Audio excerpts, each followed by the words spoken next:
Hello, everybody. My name is Audrey Monette. My pronouns are she, her, and I am the Director of Projects and Research for the Canadian Municipal Network on Crime Prevention. On behalf of CMNCP, I would like to welcome you to this knowledge dissemination event that's titled Preventing Social Polarization and Radicalization to Violence at the Education Level and Beyond. This event is part of a 2-year project that was funded by the Canada Centre for Community Engagement and Prevention of Violence, which we'll talk a little bit about at the beginning of this session here. So before we get started, I would like to start us off in a good way by doing a land acknowledgement. So I am joining you today from the traditional, unceded and unsurrendered territory of the Anishinaabe Algonquin Nation, colonially known as Gatineau, Quebec. I do know that we have some attendees from all across the country today.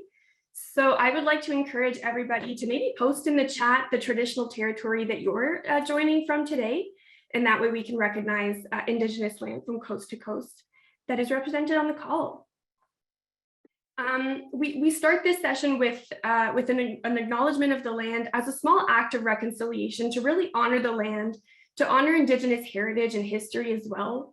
I think it's so important that when we talk about, community safety, crime prevention, and other related topics, which we will be talking about today, it's so crucial to recognize that a lot of those issues disproportionately impact Indigenous communities in this country, and that a lot of those challenges can be explained in part by intergenerational trauma, by negative life experiences that are the legacy of residential schools and colonization, among other things.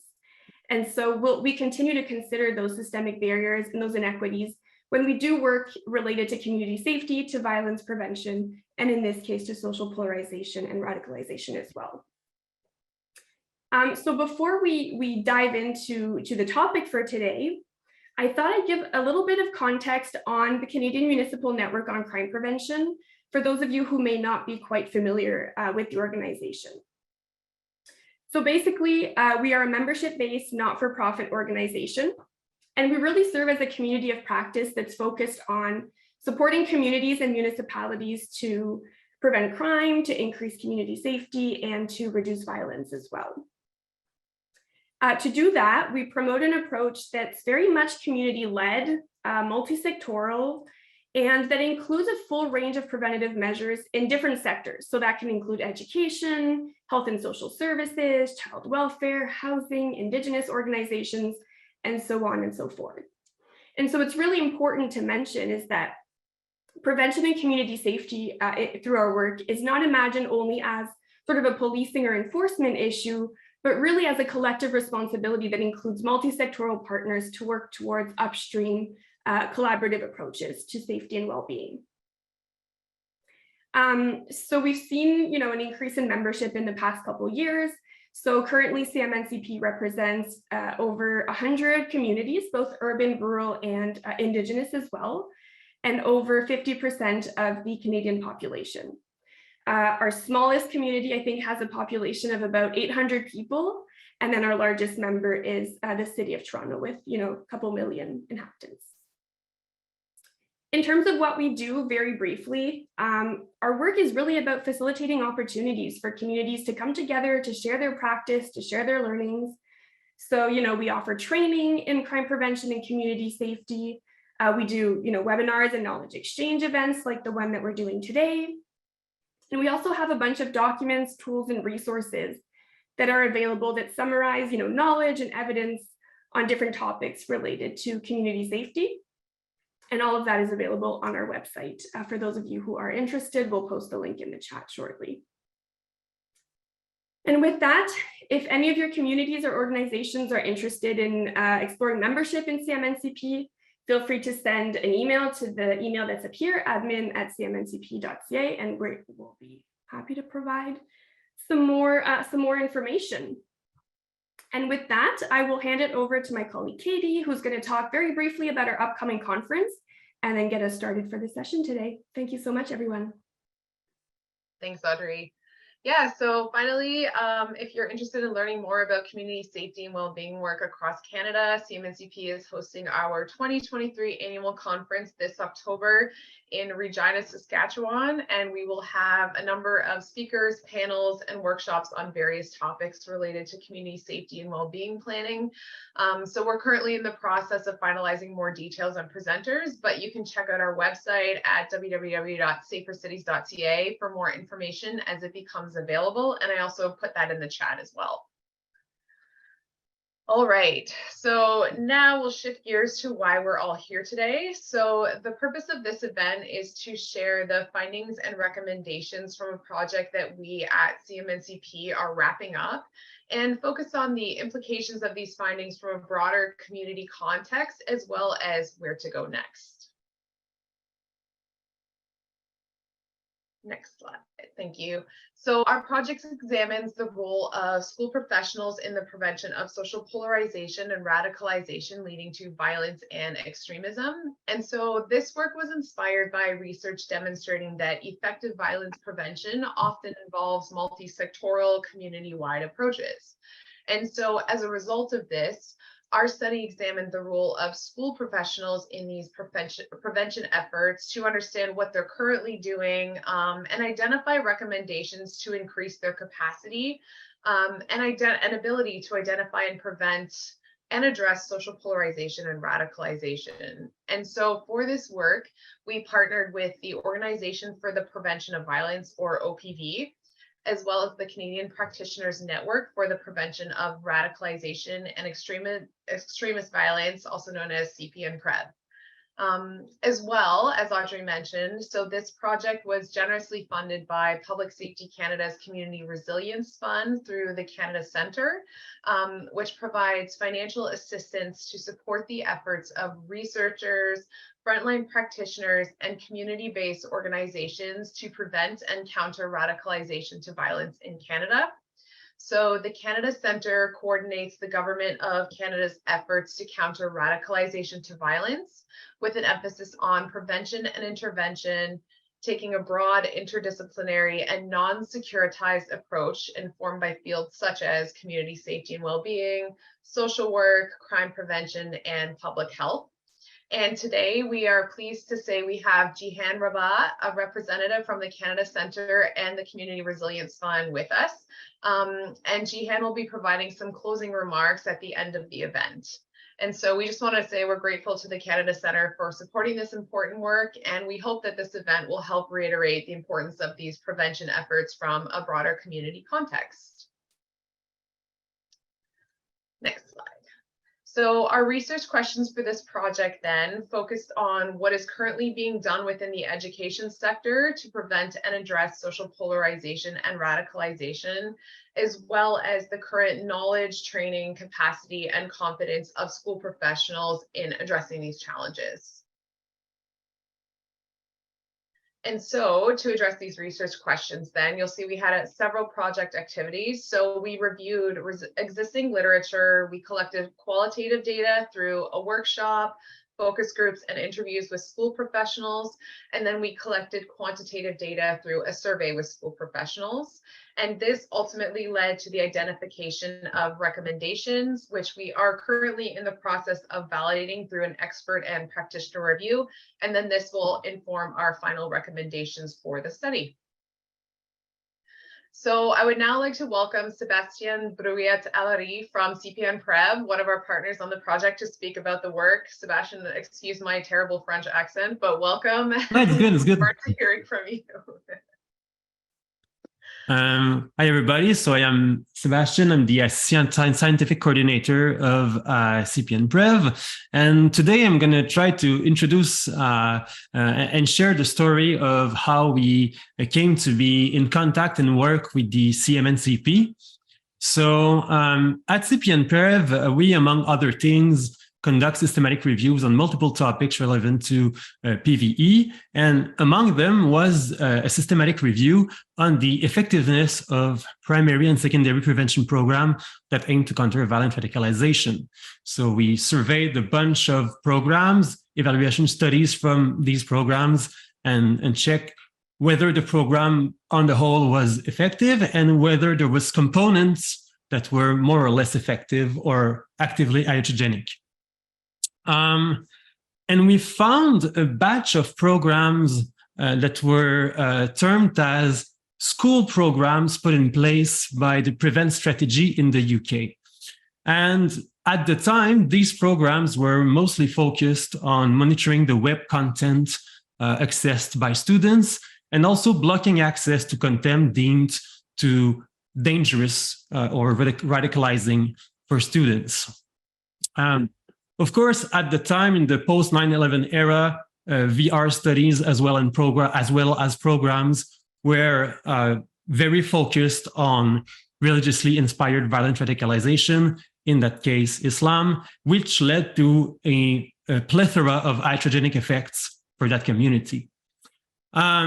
So when we looked at the evaluation studies from these Prevent school programs, not only these programs were found to be mostly ineffective in countering VR, but also staff hesitated to put the program in practice. The experience of Muslim university students was worsened by these programs and made them feel like they were not part of the UK. So obviously these programs were designed more from a security perspective than a psychosocial approach, which was again a feature of the post 9/11 era.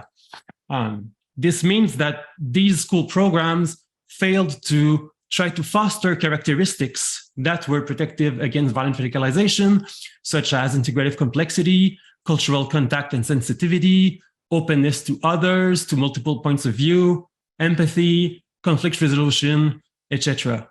And this is unfortunate because one of the results that came out from our systematic reviews is that actually among components that are effective in preventing violent extremism are to foster protective factors such as the ones that I named. So this was kind of a gap in prevention that was found, of course, at the time. So when around, let's say 1 year later, we were contacted by the CMNCP to join their team in their project to explore how school professionals can help to counter social polarization and violent extremism, it was a natural fit to accept to be a part of this project, as we had in a kind of a serendipitous way navigated similar teams in conducting our primary and secondary PVE program systematic review. I would also add on a more regional note that the project also seemed to be aligned with recent challenges that are faced by school professionals and establishments in Quebec. So in 2023 only, in more than one establishment, students were found setting fire and desecrating LGBTQ+ flags, as well as Israeli flags. Similar events have been happening in Canada. There's also feedback from professionals that suggests that masculinist influencers such as Andrew Tate are very popular among youth. So all in all, this suggests that the CMNCP project is kind of in the zeitgeist of its time, and the needs they try to address are very relevant and currently relevant.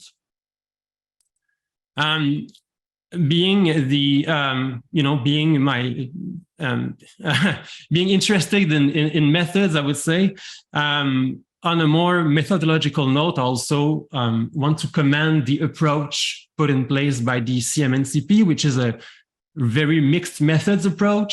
As maybe many of us have faced in the field, this is an emerging field. The literature is still developing. We cannot try to run meta-analyses to clearly identify in clear boundaries what are the best and problematic practices. We kind of have to navigate a context that is, I would say, not clearly defined. So in these cases, what we've found is that the best way to navigate emergent literature is to do our due diligence in terms of doing a literature review of what is currently known, but also, and that's where the mixed methods is especially relevant, we have to ask on the ground practitioners for their expertise on solutions that seem promising to counter VE in schools, but also gaps in these strategies. So we have to adopt flexible methodologies that enable feedback loop for iterative improvement of methods, and it seems to be what was employed by the CMNCP. So I'm really happy to be a part of this project, that CPN-PREV is a part of this project, and looking forward to the results that they're going to present today. Awesome. Thank you so much, Sebastian.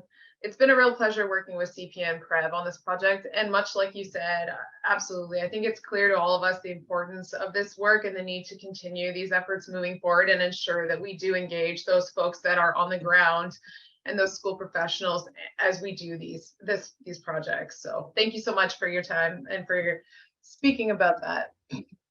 All right. So now that you know a bit more about the project, I'm just going to provide an overview of our key findings and recommendations from that mixed method data collection process that we engaged in. So, excuse me, as I mentioned, our work began with a review of existing literature. So this included research as well as policies and procedures related to polarization and radicalization prevention at the school level. And so one of the key things that we noticed from this review was a real lack of continuity between broader national policies and more local school-based policies. So we found that many countries do have national policies to prevent and address radicalization, extremism, terrorism, and so on. But very rarely do these policies actually trickle down and inform those at the school level or the local level. That being said, there was one exception that we identified, which was the UK's Prevent strategy, which does have that national local connection. Another thing we found from the Lit review is that most school professionals indicated quite low levels of confidence in their ability to detect and also respond to polarization or radicalization. Again, those from the UK tended to report higher levels of confidence in their training and abilities. So this is likely due to that Prevent strategy, again, informing those school policies. So there's a chance that that's the reason for this higher confidence level. Some of the challenges and barriers that were identified in the literature review included school professionals not really understanding what exactly is meant by social polarization, radicalization, and extremism, as well as how to identify them or how they manifest. So what are the indicators that these things are happening? In addition to that, there were also concerns around misidentifying students, stigmatizing certain groups of students or students in general, and not being supported by administrators if they receive pushback from parents or others for expressing those concerns. And then from the literature, there were some recommendations that we also identified. So these included the need to create safe spaces where teachers can have these conversations about polarization and radicalization with students in a productive and non-judgmental way, as well as more training and support for school staff so they feel prepared to have these conversations.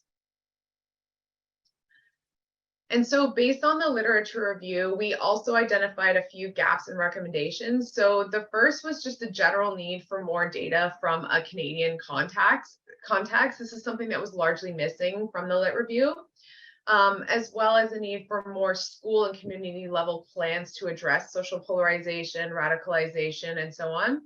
And finally, and this is something that Sebastian mentioned as well, more insight from school professionals in general. Again, going back to that piece about speaking to the experts, those who are on the ground doing this role on a daily basis and understanding from their perspective. And so in addition to the Lit review, then we collected qualitative data. So through our workshop, our focus groups, and our interviews, we heard a lot of the same things that we heard or we found in the literature review. So for example, most school professionals were unaware of existing policies or resources related to social polarization and radicalization. Very few of them had received specific training on these topics. Some indicated they had received more general training, so for example, VITRA or anti-racism, but there was very much a strong desire for more focused training in these areas. Again, there were concerns over having these discussions and discussing these topics in schools, the potential for negative responses from parents and misidentifying students. And there was also worry that having a radicalization prevention policy at a school, or one school in particular, may be seen as indicative of a school-specific problem and then result in people being concerned about sending their children there. And then finally, there was recognition from school professionals that, of course, schools do play a large role in prevention, but they highlighted that this work shouldn't be only in the school realm and it shouldn't just fall on them, and it very much needs to be a community-wide collaborative approach. And then our survey respondents, who are also school professionals. So the questions in the survey, just for some background, asked a little bit more about their thoughts on what should be included in the training. And so you'll see on the slide, they identified several key topics that should be addressed in prevention approaches. So these are the top 6, and there were some others that were mentioned as well. Over half of the respondents indicated they did have some confidence in their ability to identify and respond to these issues in school, but over 3/4 still indicated the need for more and better training in this area. And many said that to date they had received no training whatsoever.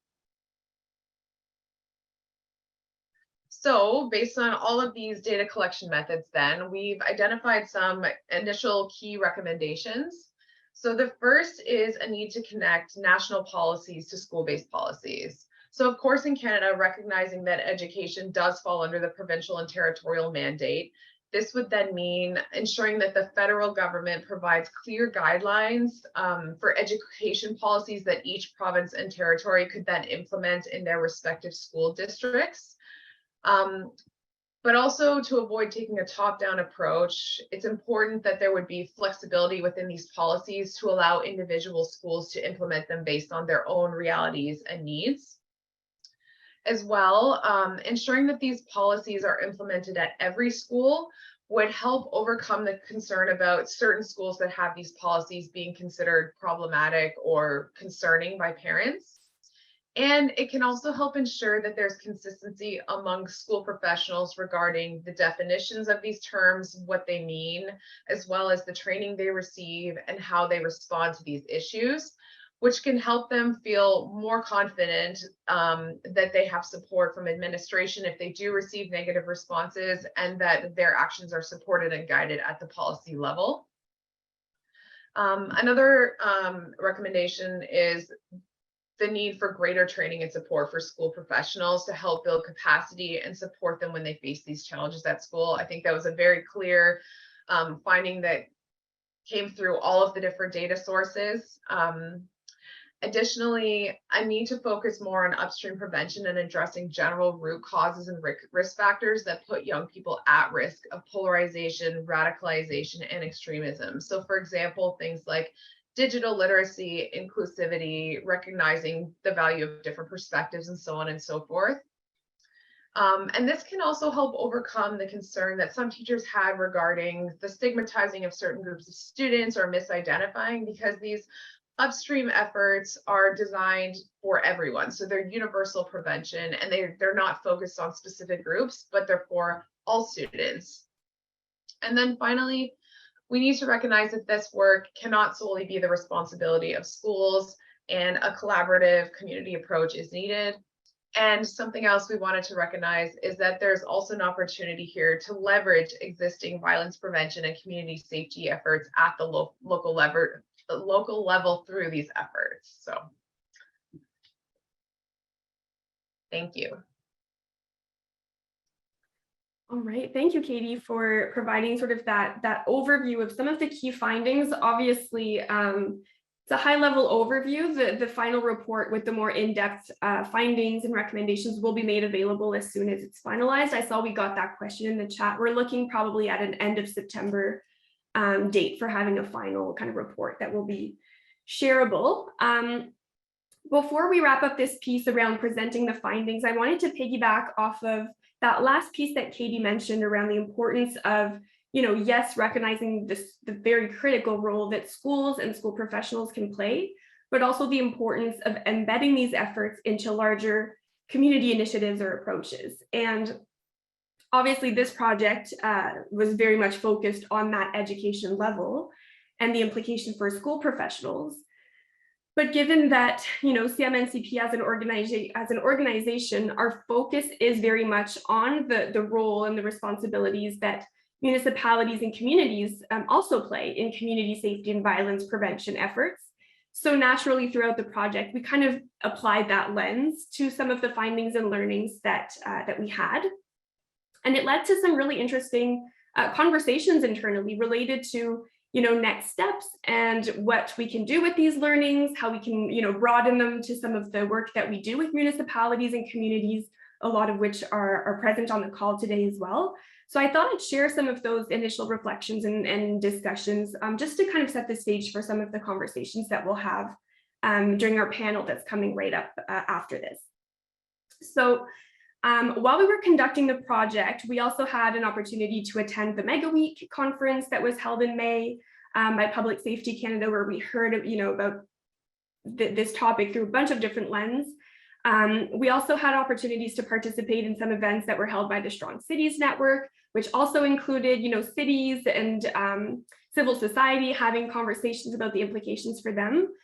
And something that became really apparent to us is the significant overlap between the proven approaches to preventing, radicalization to violence and violent extremism, as well as the general, prevention and community safety approaches. And that's particularly true, like Katie said, at the upstream or the very primary level of prevention. A lot of the root causes and risk factors are extremely similar, which also means that a lot of the potential solutions are quite similar as well.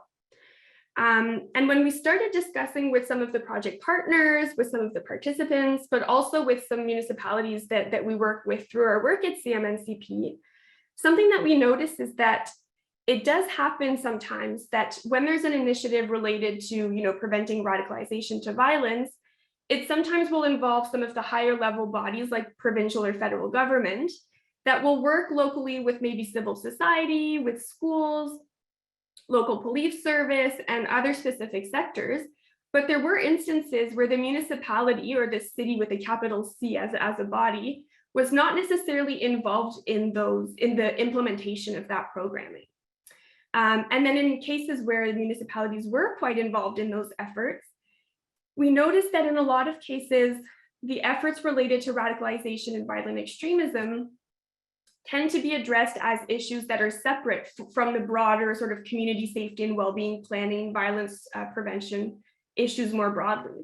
So we noticed that the departments or the stakeholders that are working on those portfolios are not always connected and are sometimes addressing those topics in a way that's a little bit more siloed. And so that was really kind of an observation that came from the project. And we started talking internally about what are some opportunities that come from this project, that come from those observations that could help us broaden the scope of this project. And so with that, we think that there's some really great opportunities to explore the inclusion of radicalization and VE prevention within municipal community safety and well-being planning efforts. And that would actually allow to better align violence prevention efforts, connect relevant sectors and stakeholders locally, ensure that there's kind of consistent approaches to addressing and identifying the risk factors and root causes. And that would also be quite consistent with best practices related to the importance of those multi-sectoral and comprehensive approaches, while also reducing the burden on specific sectors to take on a lot of that work. And so that's why we thought that it would be quite interesting to include a panel presentation today that includes presenters that work in some of those different settings. So at the education level or education setting, some not-for-profit organizations that work quite closely with municipalities. And then we'll also hear from a network of cities that has an international perspective as well to see sort of what's being done beyond the Canadian context as well. So with that in mind, We are very pleased to move into our panel presentation for today.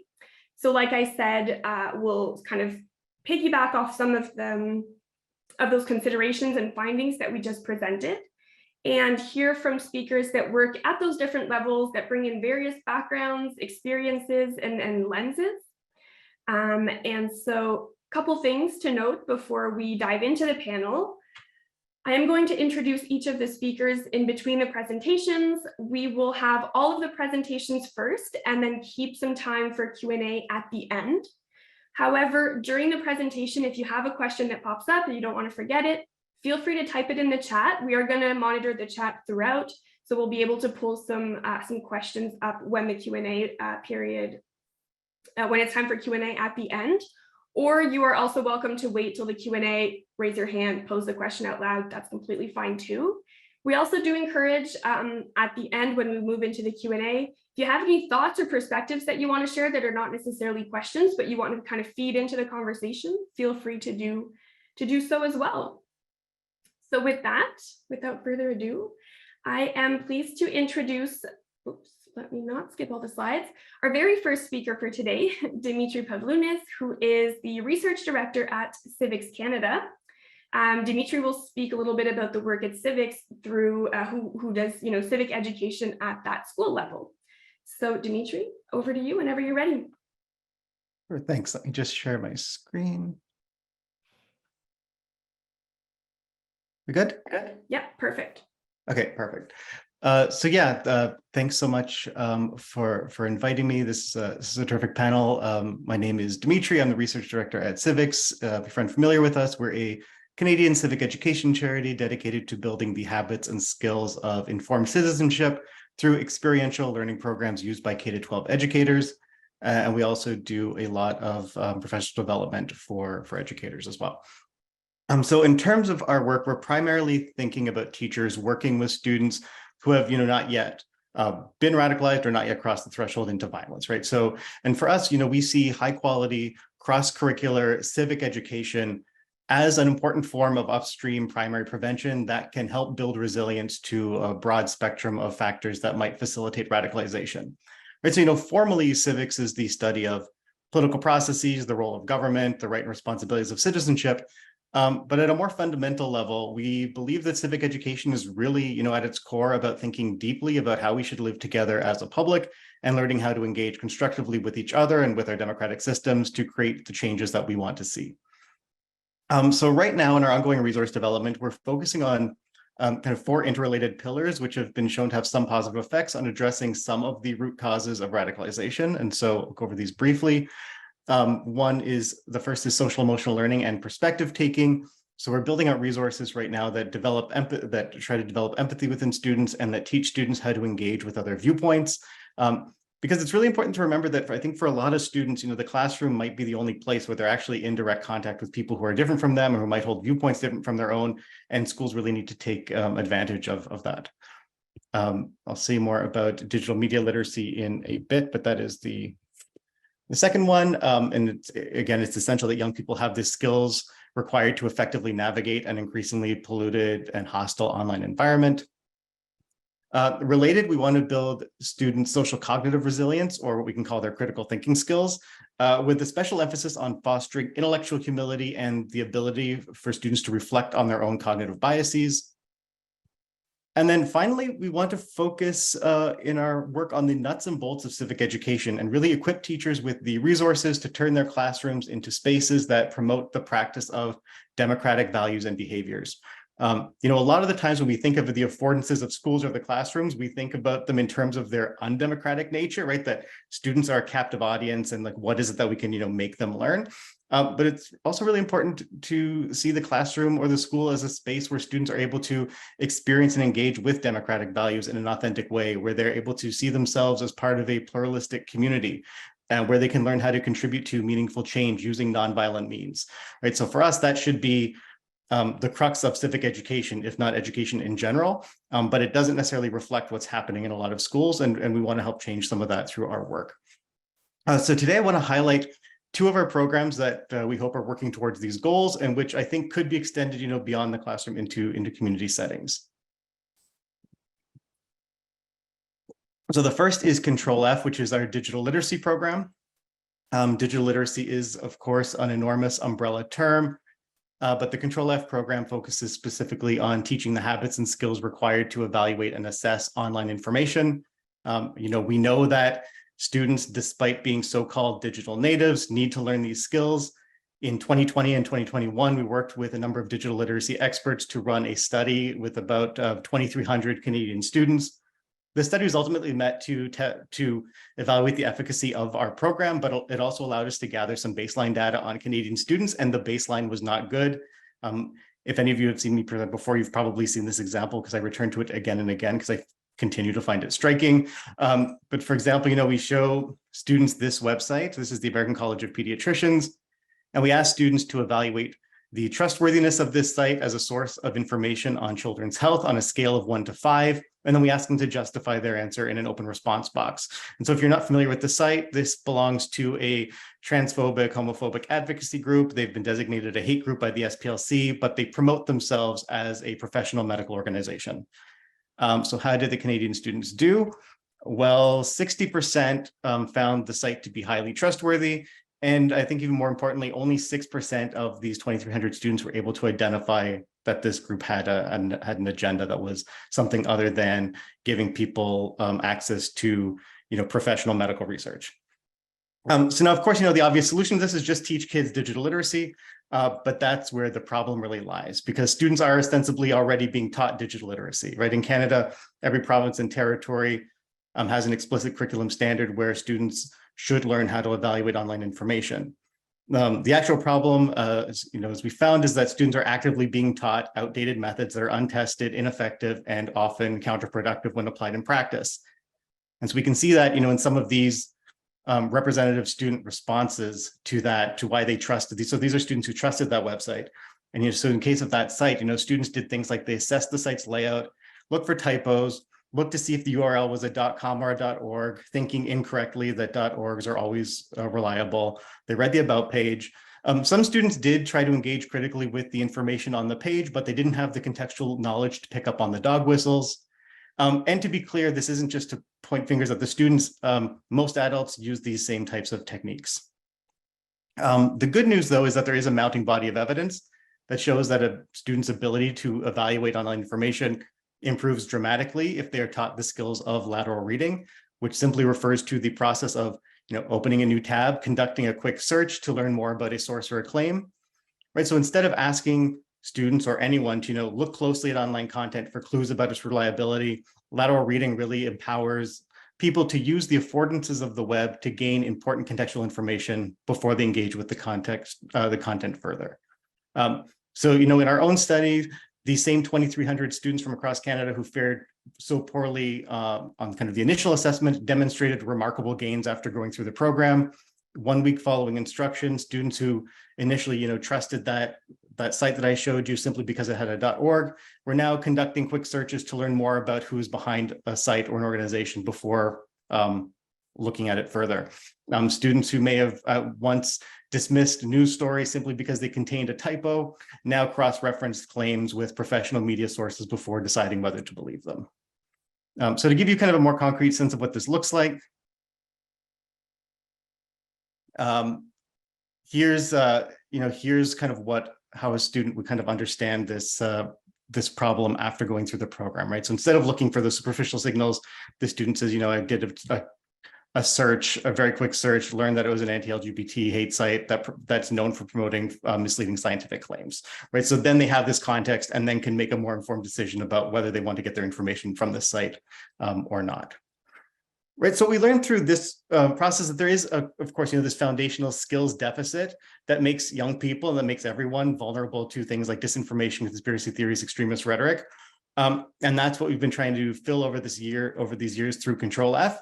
But that skills gap is still kind of the lowest hanging fruit, and even filling that gap doesn't necessarily address other factors that might make people susceptible to disinformation or extremist ideologies. Things like cognitive biases, motivated reasoning, in-group dynamics, conspiratorial thinking, the inability to think about how information can harm other people in different contexts.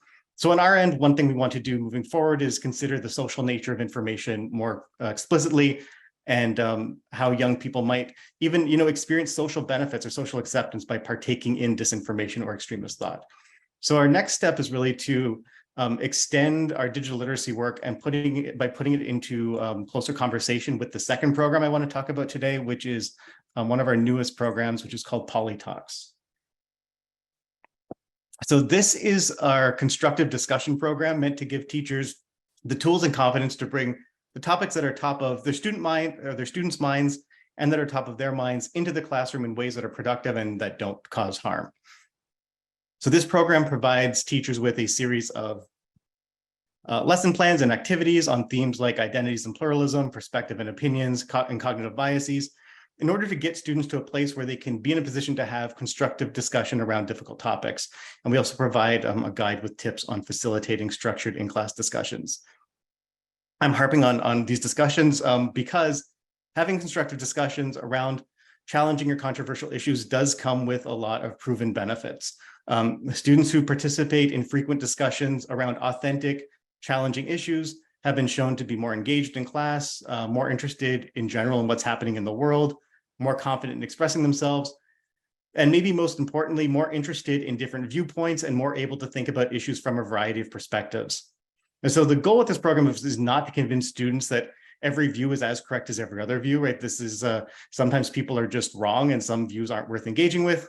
But a lot of the times and in the classroom, disagreements can be resolved by digging deeper, or discussions that may have been frustrating can perhaps become enlightening.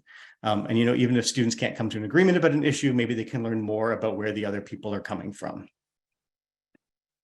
And I've been using this phrase constructive discussion a lot. I think it's worth clarifying what I mean by that, because I think, as we all know, not all discussions are by definition constructive.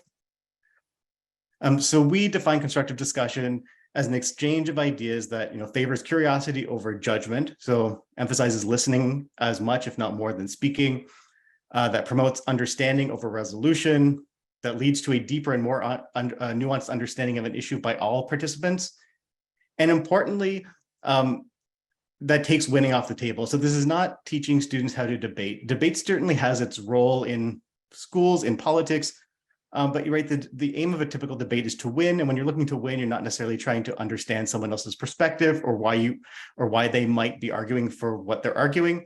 Instead, debate tends to emphasize looking for flaws in reasoning or how to undermine what your quote unquote opponent is saying, right? And young people, we know, are already exposed to a very skewed, toxic version of the debate culture online. And that's something we want to avoid perpetuating in the classroom. So these are the types of interactions that we hope to encourage through the PolyTalks program. We do recognize that there are some real challenges to making this happen, and I want to conclude just by highlighting a few of them. The first is that the issues that are top of mind for teachers and students are very difficult issues. This probably comes as not much of a surprise to people on this call. But in March, we finished a cross-country tour of teacher PD events, and we used it as a chance to survey some teachers on some issues. And one of the questions we asked them was, what challenging issues would you like to discuss with your class, but feel unequipped to do so? And so here's kind of you can get a glimpse at some of the responses. And I was really surprised by the consistency of the responses from Halifax to Vancouver and everywhere in between. We saw the same topics emerge again and again. So of course, you see some standard policy issues, but there are a lot of topics here that relate to extremist ideologies, right? These are the topics that are top of mind for teachers. They see what's going on with their students. They want to discuss these issues, but don't necessarily feel prepared to do so in a constructive way. And of course, right, a lot of these topics do come with very real risks for teachers and students. A related challenge that teachers have to contend with, especially when it comes to topics like these, is the question of teacher neutrality, which we also asked them about. And the majority of educators in this that we talked to really believe that teachers should not disclose their personal opinions in class, with some teachers even saying that they were required or strongly encouraged to take a neutral stance in the classroom. But the other thing that a lot of them expressed to us was that this is easier said than done when dealing with extremist ideologies or political issues that are also human rights issues. And teachers mentioned feeling like they often need to take a moral stance, but are unsure about how to do it or worried about potential repercussions, right? They require training and support, both from within their schools and within their communities, to feel comfortable with this and really to shift their mindset, I think, from prioritizing nuance of a topic over strict neutrality. And finally, there is the question of confidence. And this is something we found really interesting. So when we asked teachers how comfortable they were facilitating discussions around political and controversial issues, these numbers looked really promising, with 87% agreeing or strongly agreeing. But then when we asked them how they thought most teachers felt, the picture is very different. Now, there's likely a little bit of blind spot bias going on here, right, where we judge others more harshly than we judge ourselves. But I think these results are pretty striking, and we need to do some additional analysis before drawing any firm conclusions. But what these numbers suggest to me is that even educators who are confident feel as though they are kind of alone in this work, and that their colleagues aren't properly equipped to deal with the issues at hand. And this perception is important regardless of whether it's accurate. Right. So because if we're going to expect our educators to take a risk by broaching difficult topics with their students, it's important that they feel like they have the support of their school and their colleagues, and that they feel like their colleagues are also participating in this work. And so this is where I want to end today, because a major theme for today is how these issues aren't and shouldn't be the responsibility of schools alone. And with that, I absolutely agree. But this whole of society approach also needs to be applied at the level of the school itself, right? Educators need the support of their communities, but they also need the support of their colleagues and their administrators. And primary prevention is not just the problem of administrators or, on the classroom level of social studies teachers. It requires a long-term whole of school approach. And indeed, there is a real fundamental difference between, giving a select group of teachers a workshop on extremism and committing as a school to doing the work required to build an anti-extremist classroom or school. And we need to start preparing for that kind of long haul work. So I'll end there and happy to take questions later. Thanks. Thank you. Thank you so much for that, Dimitri. I think it's actually quite striking to see the alignment between what you heard through your cross-country conversations, some of the findings that we had. The need is so clear, and I think, the work that Civics is doing to address some of those needs and challenges is really amazing, and it's always a pleasure for us to kind of refer and, go check out what Civics is doing when we've been talking to the school professionals. So thank you for sharing that. I think that last piece that you mentioned too around, the difference between, a one-time workshop or training that's offered versus kind of that long-term ongoing support is so key, and also something that came up quite clearly in our conversations with school professionals as well. So I do see there's already a couple of questions trickling in through the chat. So we're noting those, and we'll be bringing them back up, as I said, during the Q&A portion. So keep those questions coming. We are tracking those. So with that, we will move to our next presenters. So I would like to introduce Yusuf Siraj and Tariq Tieb, who work for the Foundation for a Path Forward, which is actually the first official faith community convener for anti-racism in BC. So they're going to discuss a little bit of the work that they've been doing, including some work with cities in BC. And so with that, Yusuf and Tariq, over to you. Thank you. So Foundation for a Path Forward, our initial incarnation was called Islam Unraveled, shortly before the Quebec mosque shootings, which right-wing extremist gunmen came into a mosque in Quebec City and killed 6 people and injured many others, and irrevocably changed the lives of many people in that region. So that event created a trauma amongst Muslims across Canada to really think, can we go to our mosque safely, bring our kids and what have you? And it didn't just stop there. There was the New Zealand mosque shootings where 50 people were killed again in a mosque, shot while they were doing their worship. And then recently, about a year or two ago, the London family that was run over again by another right-wing extremist. So these are issues that when we initially started our work, it was to present to federal, provincial, municipal, law enforcement agencies, social services, faith communities, and schools about an accurate perspective on mainstream Muslims, and to answer the common questions and stereotypes that people have about the Muslim community. So with that, what we learned from the RCMP in the aftermath of the Quebec mosque shootings is that a lot of what's polarizing and creating hardened biases and prejudice is online hate, online misinformation, online disinformation, online malinformation designed to create real world violence. And so that was the first time we made the connection that real world violence, aggressions, microaggressions, and sadly murder have an origin in online discourse and rhetoric and group chats that really egg other potential perpetrators on to commit heinous crimes. So in this context, the Great Replacement Theory, the Kalergi plan that somehow Muslims, Jews, people of color are somehow conspiring to replace white European ancestry people, and the solution is to kill them all. And so what's alarming about this is that a lot of these shooters are not connected in person. They've never met in person, yet they're connected online. They publish their manifestos. They eagerly encourage each other to commit real world acts of violence. And when they perpetrate acts of violence, so the number one search term for Islamophobic hate is called remove kebab. So on the surface, most of us are like, hey, we like kebabs. What does that mean? Remove kebab. And so remove kebab has its origin in the Balkans during the Bosnian Serbian conflict, where when the Serbians were doing the ethnic cleansing of the Bosnian Muslims, they would play an anthem called Remove Kebab. And so fast forward to the New Zealand mass shooter, when he was live streaming on GoPro his murderous act, he was playing that song, Remove Kebab, and on his weapon was the name of the Quebec mass shooter. So they're connected on ideology, they're connected in culture, they're connected in music. And so all of these things have informed our work and our deep dive into how does online hate result in real world violence. And then we started doing outreaches to churches, temples, synagogues to really connect with communities where they're at. And what we realized is that every community we connected with, they felt that they were the other people. They were the ones being discriminated against. They were the ones that were being put upon. So that kind of informed how we started to understand that all communities are getting their fair share of hate. All communities are getting their fair share of groups that are mobilized against them.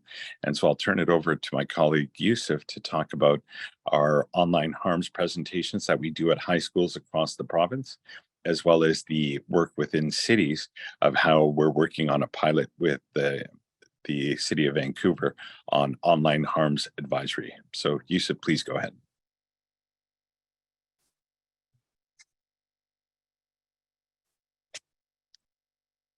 I think you might be on mute, Yusuf.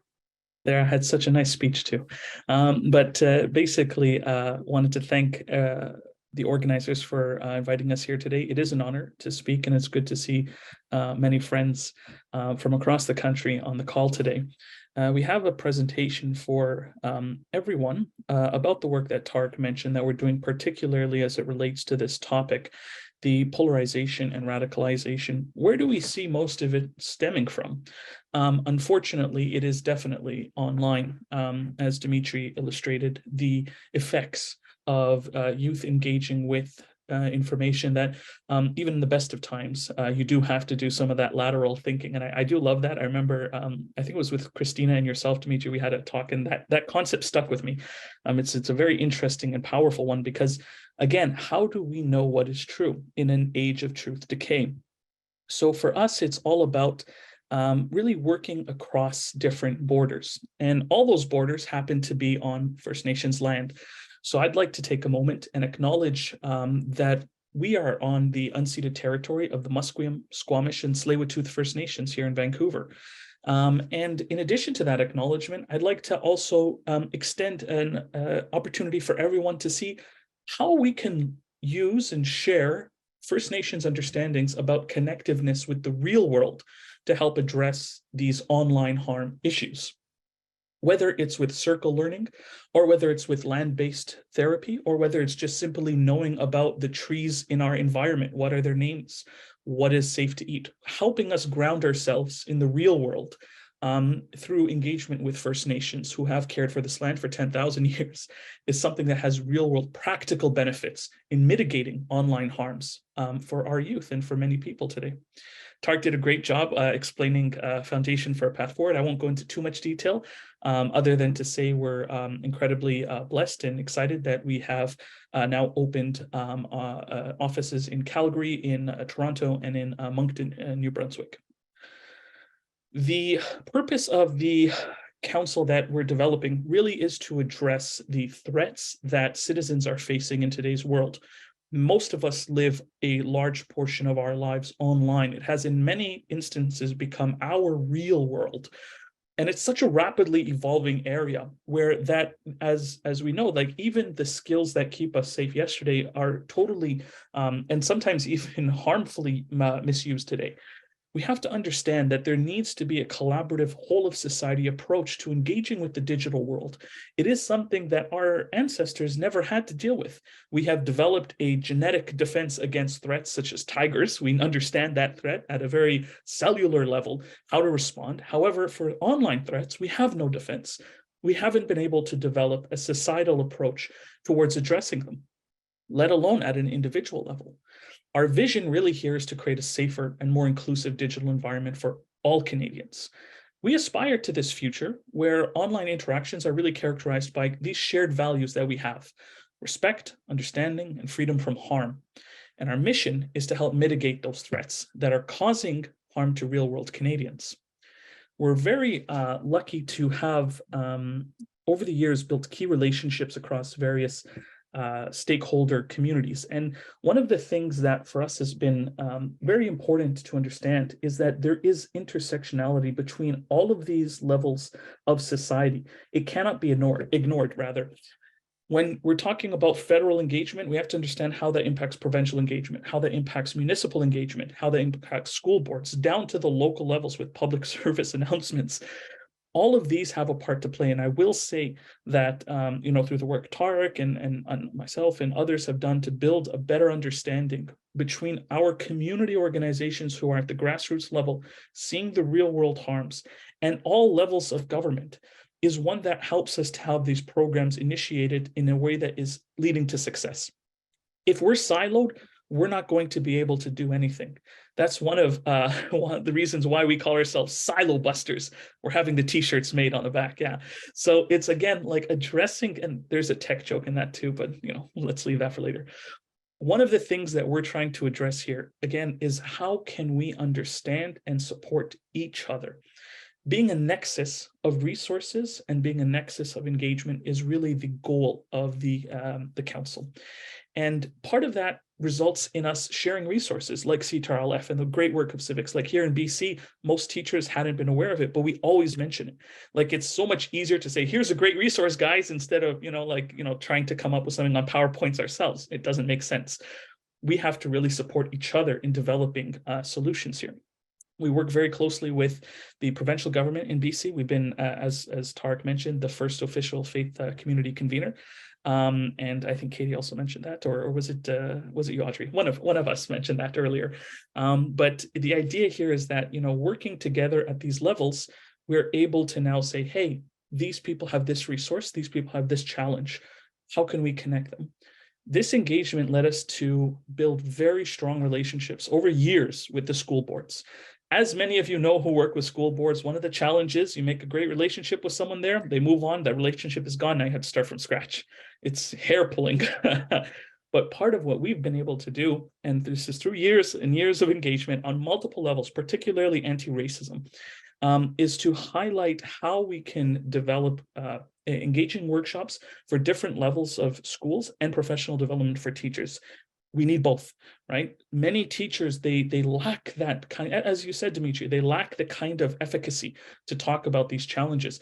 And because the challenges are constantly evolving, best of intentions aren't enough. They need a resource to turn to. And the students, again, one of the things that we're doing, and something I encourage everyone, for the longest time, we've been doing these kind of engagements, and it's great, but what we found to be very beneficial is youth-led engagements for schools. So to empower youth, maybe, you know, who've graduated high school, but are, you know, in the first or second year of university, but are still in that kind of age group, to take the lead on going into high schools, going into elementary schools, and sharing it from that peer-to-peer perspective. That's a very beneficial takeaway that I would encourage everyone to kind of think about and take a look at, incorporating into their policies as well.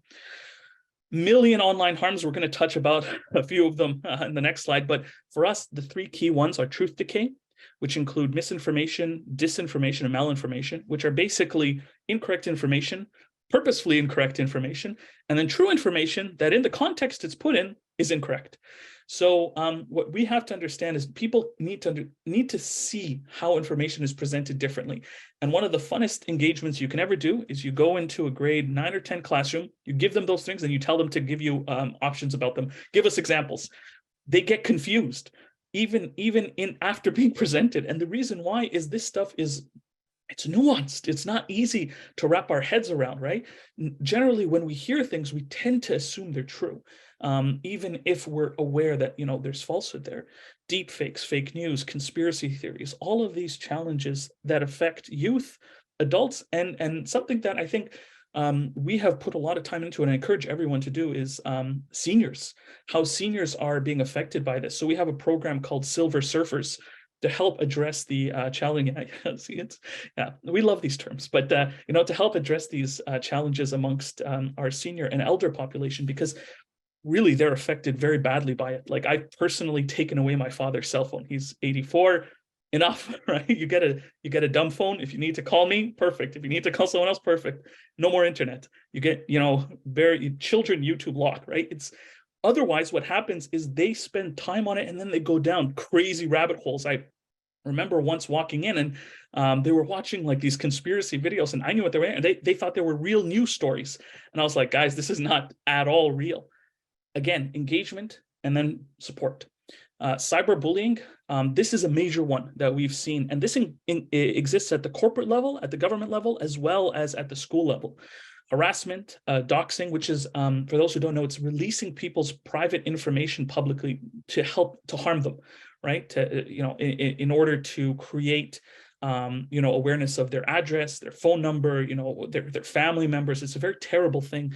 We've had personal friends who are impacted by this, who are working against the white supremacist ideological movements here in Canada. And it's a very hard thing to go through because it affects you have to basically go into like witness protection. And then there's trolling, cyber stalking, revenge porn. And for those who don't know, deep fake AI empowered you know, pornography is a big problem, particularly in schools where kids are using pictures of their classmates to create child harm imagery and videos, as well as imagery of their teachers, and sharing this amongst themselves, which is a crime. But the kids don't know that. They just assume they're just, you know, trolling or creating like these kind of bullying kind of imageries, but they're actually committing crimes. So part of what we do is help engage and educate them. And it's sad that we have to go and talk about this, but it is something that has become a big trend, is kids, and they'll know it better than we will, how to use AI to do things wrong, right? So for us, it's education, again, and engagement with them. And that's why the peer-to-peer education in school groups is very powerful. Even though I like to think I'm still young, you know, pushing, you know, 36 now. So there's an age gap. And I think what we need to do is understand how to empower youth to take advantage of the tools that we have developed, that all of us here have put so much time and energy into, and to take a leadership role in that and help guide the next generation. And then online hate. So online hate is really where we started. As Tark was saying, these concepts are what drive people towards real world violence, the dehumanization of others. There is no genocide without dehumanization. It always starts there. And this is what we're seeing so much online, out of Europe, out of America, out of India, out of Canada. It's a challenge. And it's something that we can't shy away from. As big a problem as it is, the xenophobia, racism, and homophobia, and religious discrimination, it requires a whole of society team effort to address. And that's, you know, it's heartening to see so many people on this call today who understand that. Again, online harms, what are they? Endless. These are just like a few that we put together. right? And data breaches, insider threats, e-skimming, like password attacks, data leaks. Like these are all threats that we face. And how do we help educate people? Again, just awareness is the most powerful defense, plus having some specific skills on how to address this. So in presentations, we go into that, and then we say, for more detailed information, here are great resources that you can go from, invite them to come in and help you with these programs as well. One of the future threats that we have to deal with today is like quantum computing threats. So has anyone heard about store now, decrypt later? So it's basically massive theft of online information by state actors, by hackers, that they can't even access our bank account information, private information, all this stuff. But they can't access it now. But in 10 to 20 years with quantum computing, they will be able to. So preparing now for future threats is something that we've had to put a lot of time and energy into. Tark was at a presentation with the Public Safety Council in Ottawa, and what they were talking about was how Canadians need to better prepare and protect our information, not for current threats, but for future threats. And thinking about that and explaining that to people is very difficult. And one of the things we tell kids, for example, is if you're not going to put something on a billboard in downtown Vancouver, don't put it on social media. Their understanding of things disappearing from their phones versus disappearing from servers and reality is limited. And I remember one young lady, when we mentioned that, her eyes went wide, and I was like, okay, just whatever it is that made that happen, just don't do it again. And engaging kids in a way that helps them understand the threat, because they have no understanding. They, as they said, they're native, right? They grew up here. They see it as it is, and they don't assume that there's problems. They assume that things are taken care of and well, but they're not. And again, our key solutions, we've broken them down into 6 different areas, whether it's engaging at the municipal, the federal, the provincial level with councils, and being a resource for them to come to, or public awareness campaigns, or cross-sector collaboration, such as even today. Like, this is probably the most key one. We can't do everything ourselves, nor should we. We should empower each other, support each other, and build networks where we can help bring up these understandings. Digital literacy and education, digital literacy and education, digital literacy and education. Again and again, this is key. It's not just a one-stop thing. You just do it once and that's it. Like, it has to be integrated into everything, because this is the real world for most kids. This is where we spend most of our time. This is where most of our commerce takes place. This is where most of our entertainment happens. The real world is, in many respects, the digital world today. Technical solutions, practical things like basic cybersecurity understandings, how to manage data, what to do when things happen, where to go to. And then research and monitoring. Research is so vital because it's so limited. As we've seen a lot of times today, actually, is we need more data. We need more first quality research. As we were saying, there's no meta-analysis possible because there is not enough firsthand data.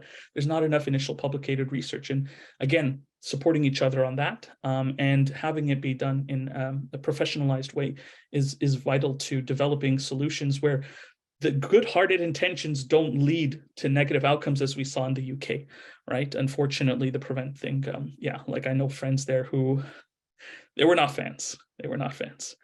And then, as Tark was saying, we're very excited to announce that we're piloting the Municipal Council on Online Harms with the City of Vancouver. Our first corporate partner is Van City.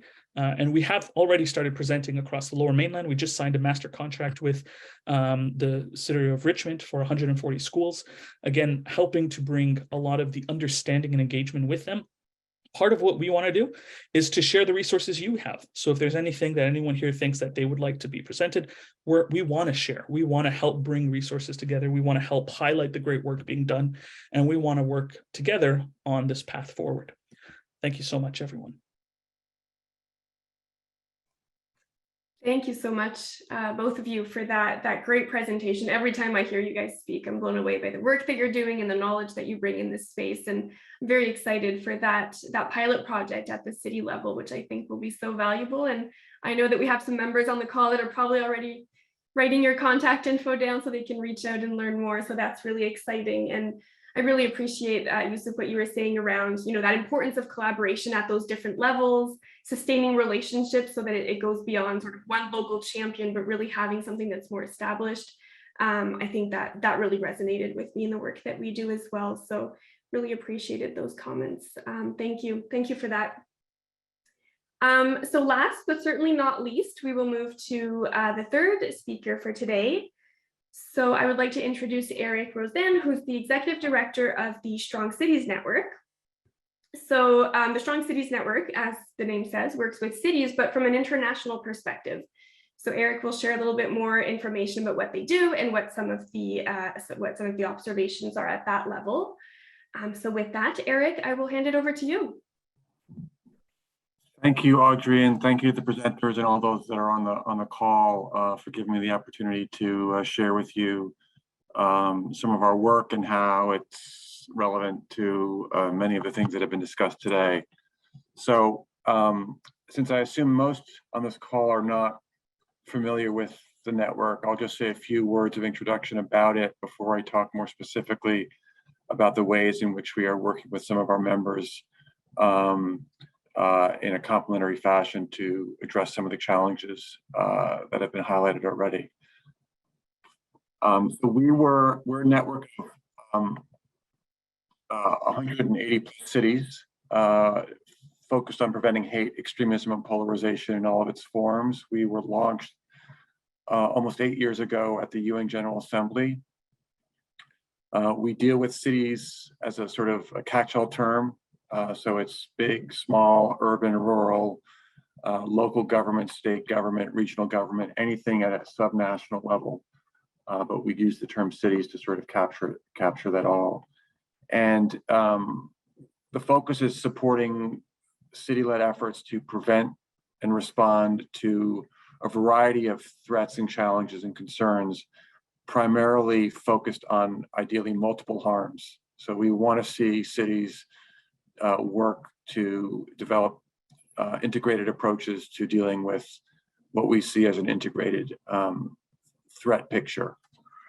We are in particular informed and demand-driven, supporting cities with good practices from around the world in a contextualized way. And we rely on our cities a lot. We're not sort of imposing a particular approach or often delivering ourselves the assistance. We work with our practitioners across our members to do much of that. Bear with me. And why cities? I think, as we've heard a little bit today, if you're talking about understanding local populations' concerns of citizens, residents, of communities, local governments are often the closest to that world, and they are interacting with these communities, whether it's schools, whether it's parents, whether it's young people, religious leaders on an almost daily basis. And they're doing this often through the sort of regular service delivery, whether it's through housing services, employment services, health and social services, schools, youth engagement, parks and recreation. They're able to really understand the experiences of residents in a way that other forms of government, other levels of government can't. They're often a way to sort of, they have trusted relationships with many of these stakeholders, or they have the ability to build them more easily than other government actors do. But what we've seen is that despite these comparative advantages, that cities, and I think Audrey alluded to this, is that when it comes to a lot of these challenges that have been highlighted, threats that have been sort of that are at the heart of what the Canada Centre is trying to deal with, city government is often overlooked, not because of any sort of malicious or nefarious reason, but simply because city government is associated with taking out the trash or paving the roads, more so than they're associated with addressing extremism, hate, and polarization. And I think that's a narrative we're trying to change, working again with cities around the world.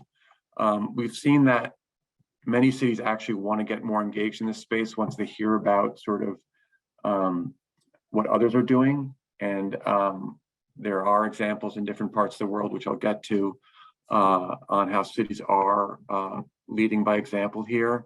But often cities lack a mandate, whether it's a mandate from the central government explicitly to do this, or from their city council. The mayor may not see that he or she has a role.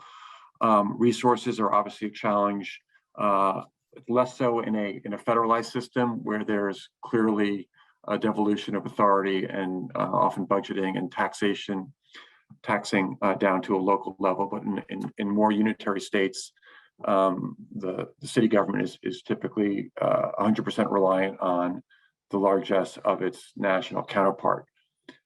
There's lack of opportunity. So in many cases, city officials, again, don't have the opportunity to learn about what their role can be in this space. And so, whereas there have been a lot of investments by organizations around the world, national governments, to whether it's helping teachers understand their role in prevention of hate and extremism, helping social workers, helping police how to engage with community members more effectively. Municipal workers have been largely sort of missed in that capacity building, awareness raising effort. And then there are bureaucratic constraints, which exist in any bureaucracy, obviously, government bureaucracy. There are fewer in the city, but than there are at the national level, but still there's the stovepiping, there's the silos, there's the existing roles and responsibilities that government workers have, and that often inhibits their willingness or interest in taking on more responsibilities or work absent additional funding, which is often not there. And then there's the expertise issue, which in some cases we think it's exaggerated in the sense of extremism and hate has often been portrayed as this sort of or violent extremism, and is often portrayed as a sort of a violence apart, something different, qualitatively different than other forms of violence or other forms of criminality. And our experience has been actually that that's the opposite, and that in fact, there are so many common threads between extremist violence, other forms of violence. A lot of the drivers are the same. There might be in some cases an ideological piece that's slightly different, but it's not enough to warrant the creation of an entirely separate architecture at a city level in particular to deal with these challenges. Sorry. So what do we do as a network?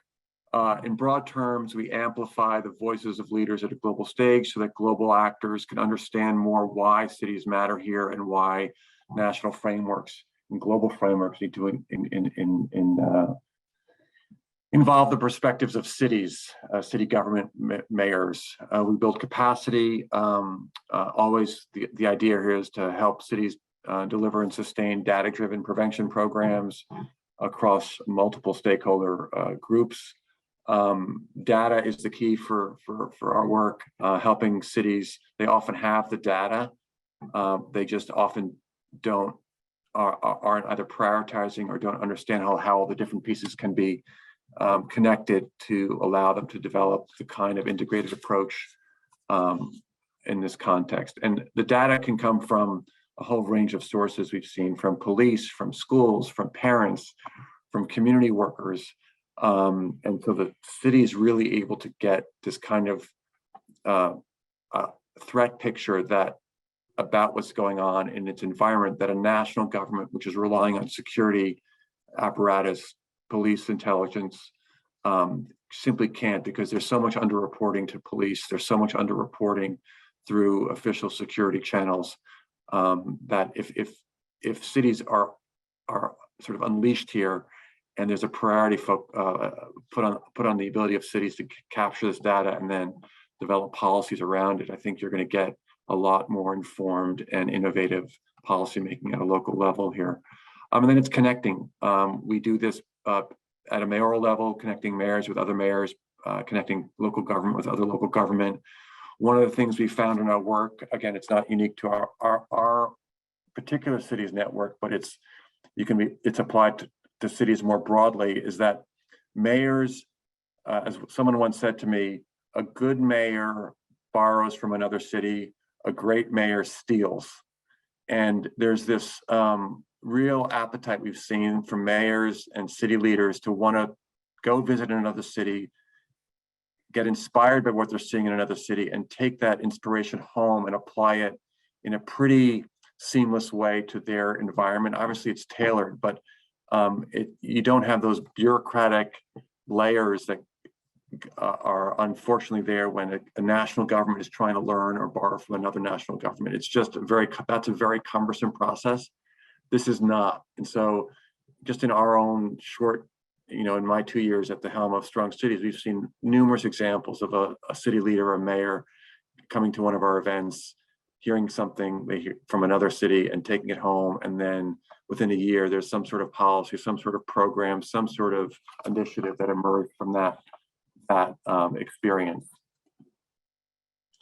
How do we do this? And we do through trainings. We do it through multi-actor convenings and coordination. And we do it through, how do cities do this? They do it through training. They do it through multi-actor convenings and coordination, through community-based partnerships and programs.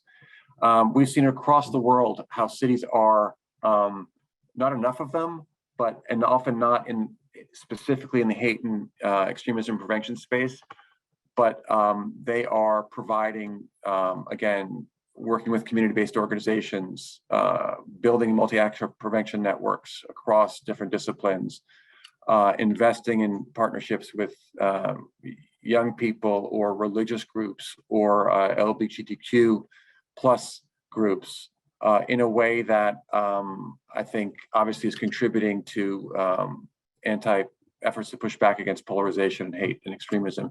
Again, it may not be necessarily the label they use might differ from city to city, but these are all things that we've seen happening.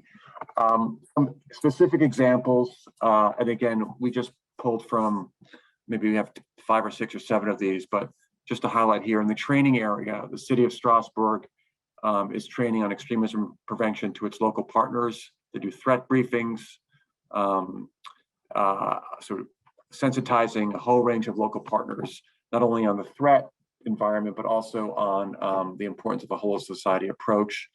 And also they're investing in the actual development of a local prevention network.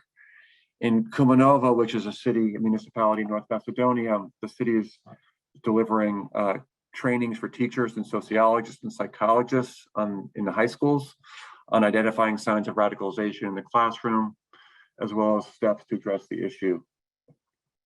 It's the only city in Macedonia, North Macedonia, to have all of its high school staff trained on, in there it's PCVE, and the city incentivizes teachers to work with students to promote inclusivity, tolerance, and civic education in their work.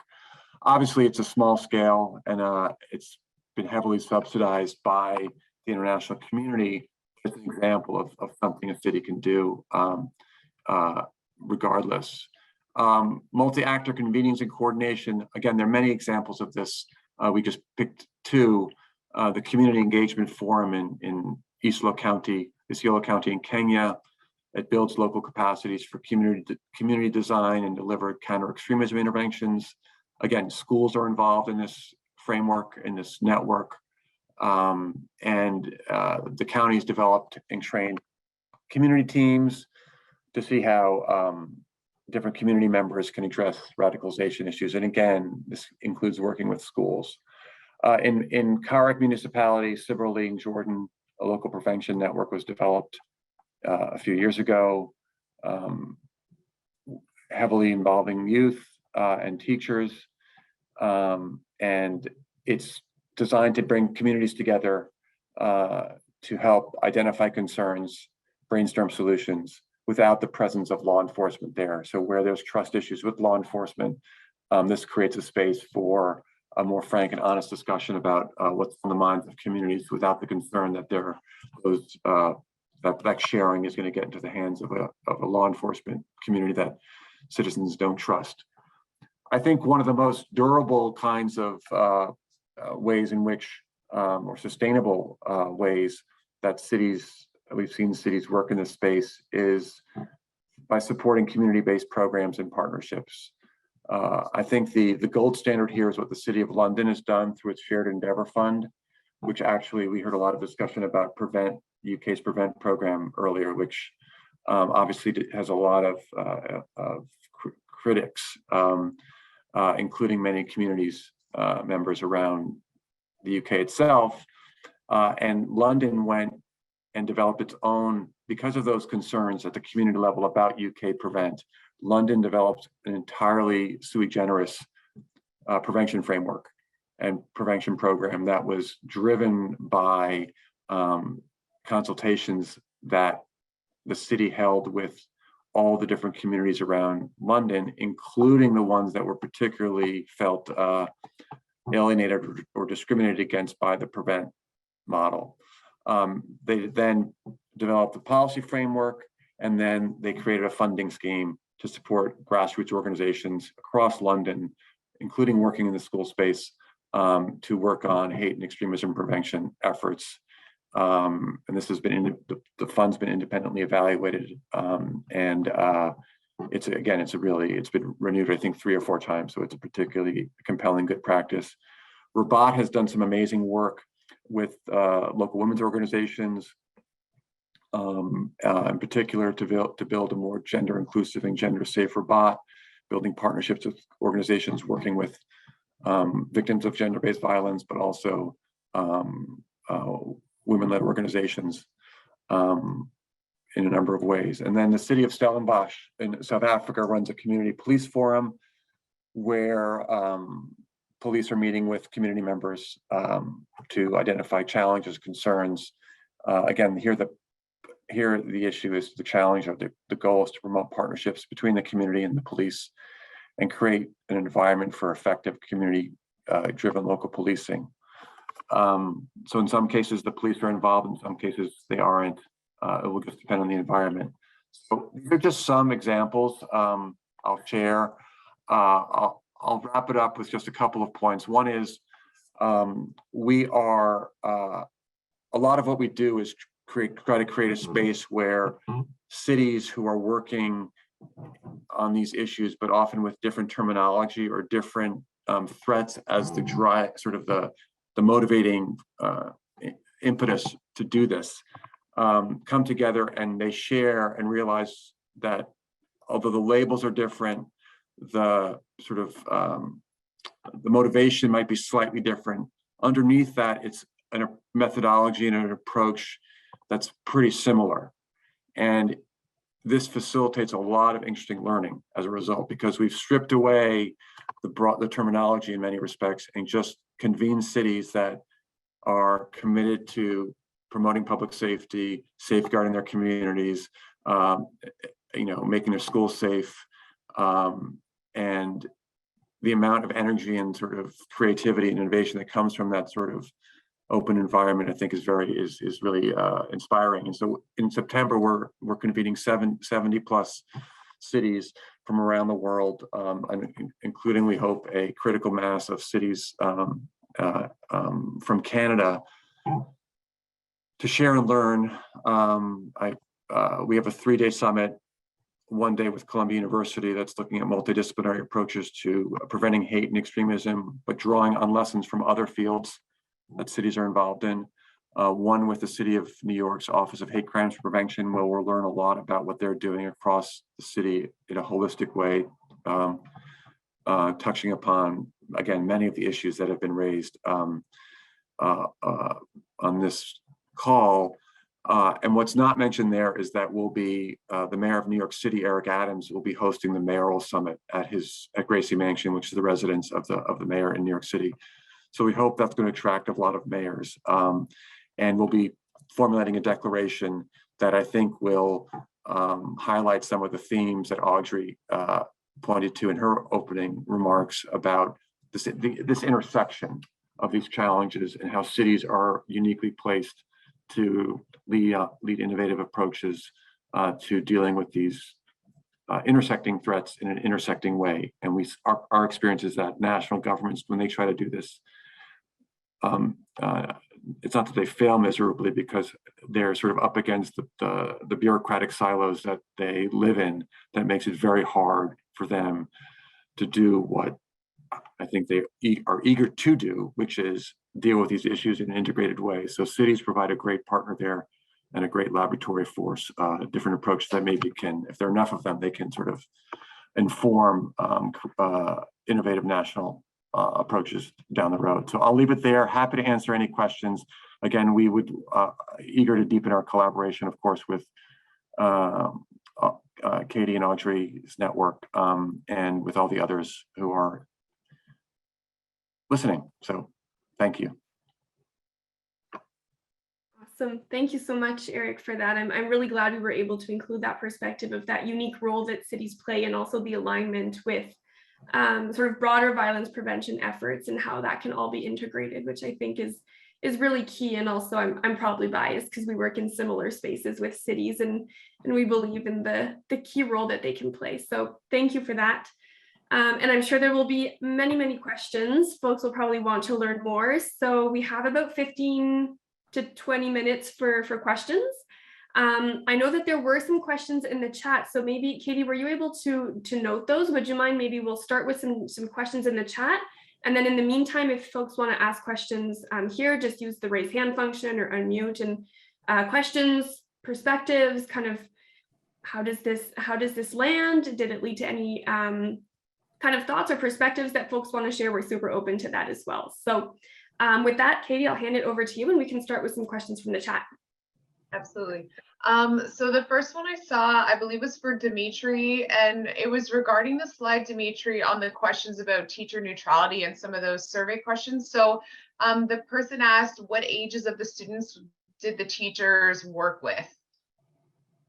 Sure. So the teacher neutrality question and the confidence questions, those were teachers from 4 through 12, and that data just came in, so we haven't segmented it yet to see if there's actually a difference between elementary, middle, high school teachers. And then the data about the students doing the digital literacy, those would be students in 7 through 12. Oh, and the word map would be primarily 7 through 12. Awesome. Oh, it was Shelly. Sorry, Shelly, I didn't have your name on that. Thank you.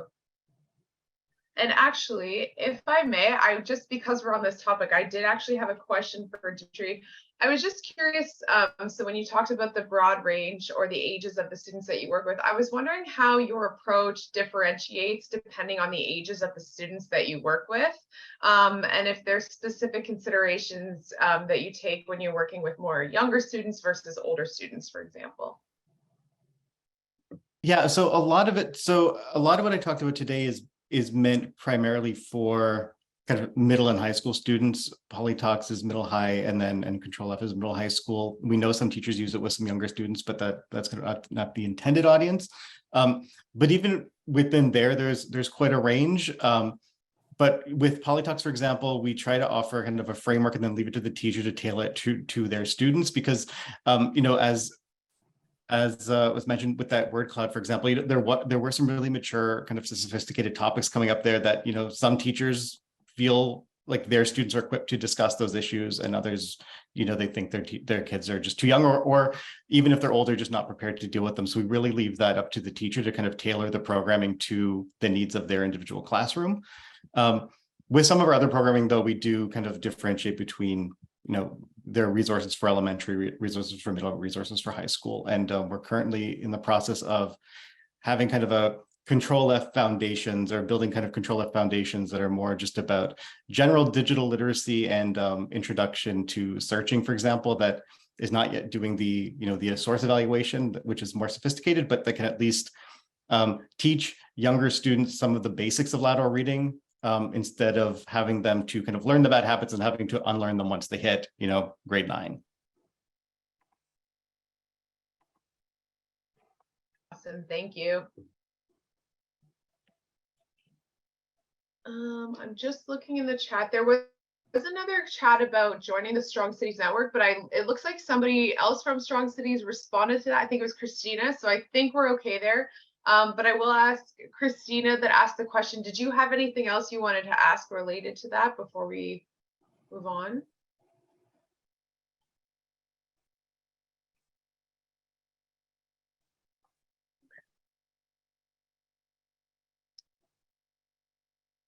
All right, I don't see any response there, Audrey, so I think we are good.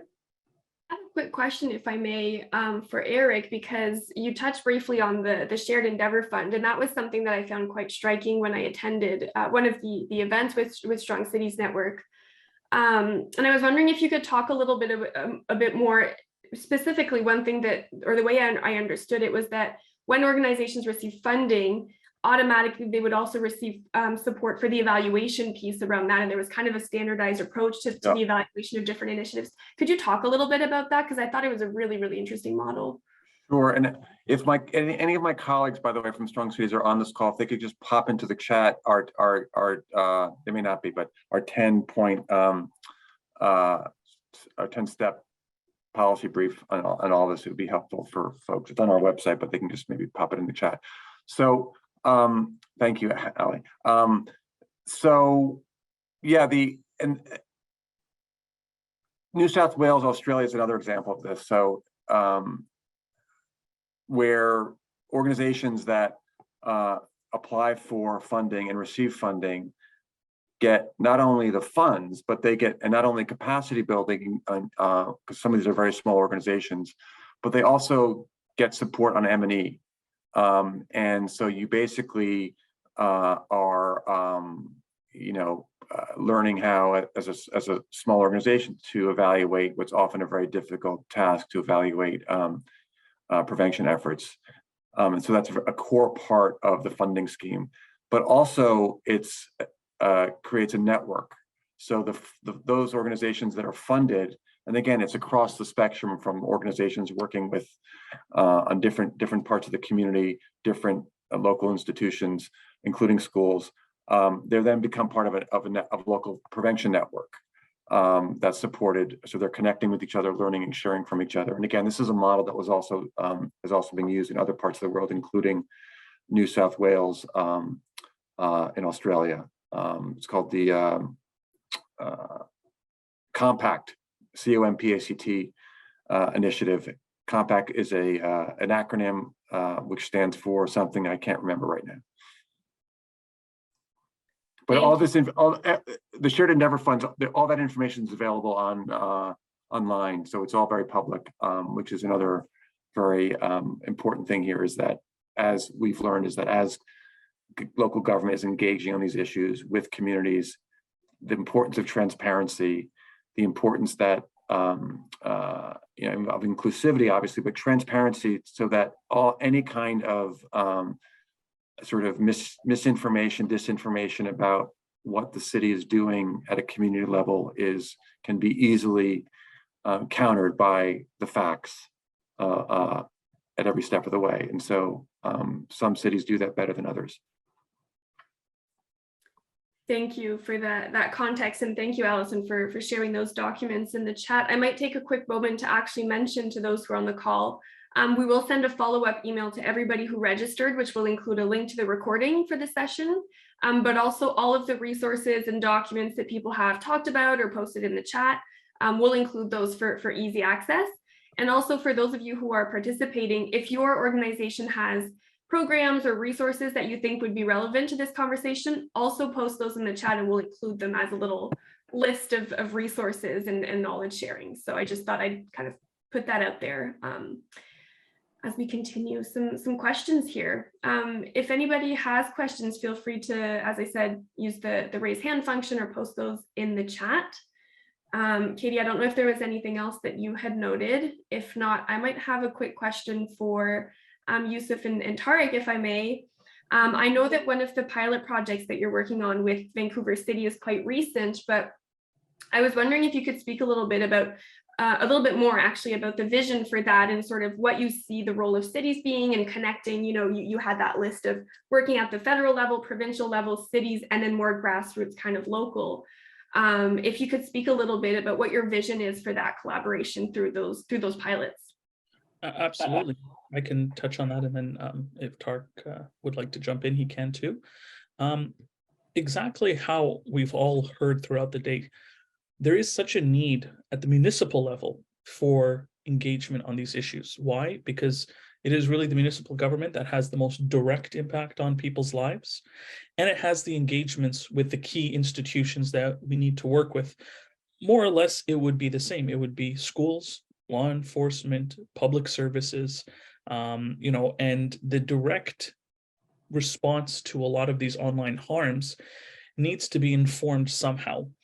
When we were speaking with the city of Vancouver, they don't have any resources, and Vancouver is very progressive, right? They are, they're well-resourced, they're well-financed, they're very progressive, and they don't have any. One of the challenges that we've seen is that because of this, there is a lack of awareness of the threat. Again, if it happens online, people, especially in legacy institutions, don't necessarily understand the connection between what happens online and what happens in the real world, whether it's direct threats to democracy and interference in our elections at the municipal level, the provincial level, the federal level, or whether it's trends online informed by real world events that is resulting in hate attacks, such as the anti-Asian hate spree that we had in Vancouver during the pandemic. I believe it was 714 to 717% increase in anti-Asian hate attacks. At one point in time, we had the unfortunate designation of being the anti-Asian hate capital of the world. There's a Bloomberg article that I have saved from, I believe it was 2021, discussing that. And Vancouver is predominantly, it's a minority majority city. We have I think it's 52% now is minority. And yet we're still experiencing a lot of the hate-fueled attacks motivated through online content. Like when police reports are issued, the things that people are saying while instigating attacks against the Asian community, as an example, are carbon copied from popular memes about the issue. Your CCP spies, you brought this over, this is the Wuhan flu. You personally pushing an 80-year-old senior citizen into traffic, coughing on him and saying that we don't want your COVID here. Again, these rabbit holes that people fall down, scramble down, or push down impact how they affect the lives of people in municipalities. Law enforcement at the city level, sometimes they don't understand how the trends are building that they can preempt and take advantage of. Having foreknowledge, like when we see things online, they do have an effect offline. So how can we provide them with resources and knowledge? That's one key thing. The other areas, whether it's the cybersecurity, protecting our infrastructure, providing education and support for, simple things like, phishing scams, password, elder abuse scams, deep fakes, and all this information is a huge body of work that needs to be done. But currently, there's nowhere to really go and say, well, hey, we can work with Safer Cities, we can work with, CTRL-F, we can work with Civics, we can work with, all these organizations. They don't have that capacity. So the idea of a council is to really bring stakeholders at a municipal level in a formalized fashion, prove it out as a resource for municipalities to go to and to learn from, and then take that concept, pilot it in one of the larger cities, and then bring it down to smaller cities. This has been such feedback that we've gotten on this. Whenever we engage and we get engagement with cities or stakeholders, it's like, well, even if Vancouver doesn't, all is great. But what about, Penticton, right? In the Okanagan, we don't have resources for this kind of stuff. How would what you're doing help us? And the idea is really to be able to prove out the concept so there is no barriers to engaging with the information, whether it's held online, whether it's through connecting with, spoke and hub models. We're looking into all of that, of how it can work effectively. Maybe there's one regional player who can support the local cities in different areas. Maybe each city can have, access to an online repository. Maybe we can have a road show of going from city to city and helping them understand these. All of these are different factors in how we plan to engage with municipalities on this challenge and this issue. Awesome. That is very exciting. Thank you for providing that additional information. I see in the chat there was also a question about how mayors will find out about the summit, the Strong Cities Network Summit. So Eric put the email in the chat here if your city would like an invitation. We'll also include that in the follow-up email. And I think with that, we're about at time for the Q&A. So Katie, I'll hand it over to you to lead us into our closing remarks and wrapping up. Sounds good. Thank you so much, everyone. So as I mentioned earlier, it is now my pleasure to introduce Jihan Rabah from the Canada Centre to provide some closing remarks for the event. So welcome, Jihan, and take it away. Thank you. Hello, everyone. Hope you enjoyed and benefited from this comprehensive session as much as I did.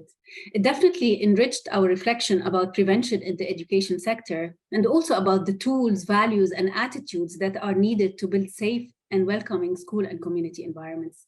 Thank you to the organizers for putting this event in place. I'm Jihan Rabah, Research Advisor at the Canada Centre for Community Engagement and Prevention of Violence, Coordinator of the Community Resilience Fund. I'm honored to be closing up today's event.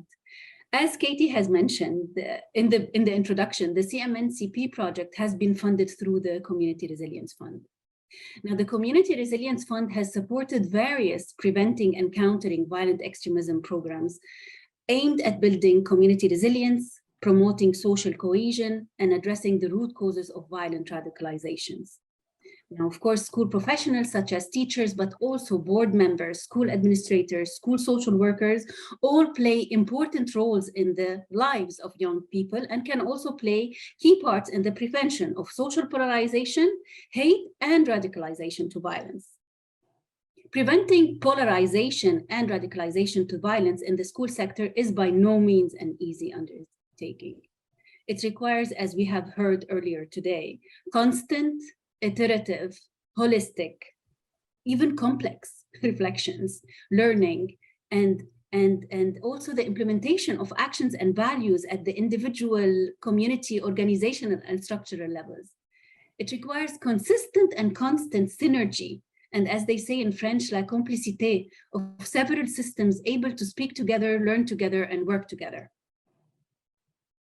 Now, add to that, with the rise of extremist ideologies and violent extremist groups, and with social stressors such as those from the pandemic, as well as from the economic pressures and regional conflicts, our world is generating new and significant challenges for preventing and creating growing demand for PCVE programs in education settings. Now, this increased pressure on education professionals and practitioners working in related fields is not only to prevent violent extremism, but also to address adjacent issues such as hate, polarization, social isolation, extreme forms of grievance, as well as violence risk. All this is occurring in a context of resource constraints, right? And is prompting questions about how initiatives like the Canada Centre can or should support upstream prevention, including collaborating with other government and law enforcement organizations. Now, our interest really lies in both early prevention upstream and secondary tertiary prevention, especially given that the education sector is relevant and engaged in both. And we are eager to learn how to better support both areas.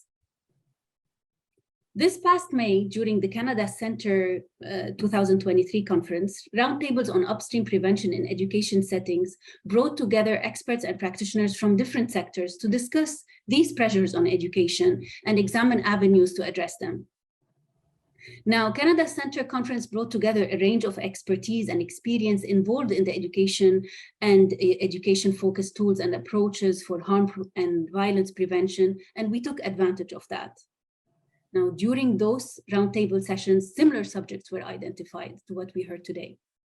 This included the need to reintroduce community-based approaches, support teachers and school professionals, address limited resources and funding, combat teacher workload and fatigue, create safe spaces, balance individual and collective rights, and also means of improving synergy among various systems, such as social service, security, and community organizations were also explored. Also, opportunities for knowledge sharing, integration of perspective, and lessons about solutions that can help address the pressures on education, on educators, on systems, and practitioners in related fields. As you can see, this is all in line of what we heard today. We need to develop and evaluate unifying messages and objectives that benefit individuals and surrounding communities, create comprehensive programs adaptable to local realities, and build more bridges and networks between stakeholders, communities, systems, sectors, as well as grievance-related violence prevention efforts. Upstream prevention scope is changing. It's much broader now. This is why I'm happy to be here with you, listening to all the inspiring and forward-looking perspectives. Honestly, congratulations. This is why we support these research projects, prevention and intervention programs and partnerships. The Community Resilience Fund priorities remain three. One, to professionalize the practice, to build on evidence-based resources and practices to support and guide effective and bias-sensitive prevention and intervention initiatives, whether online or offline, better equip frontline practitioners, and support more effective collaborations between sectors. The second is to expand our capacity for impact, to support the continued development of prevention and intervention programs, which build on lessons from early existing initiatives, both to help strengthen existing ones and address key prevention gaps in regions and in types of prevention. And our third priority is to increase precision about vulnerabilities, guard against bias, and build evidence in new and understudied areas to better inform our prevention efforts.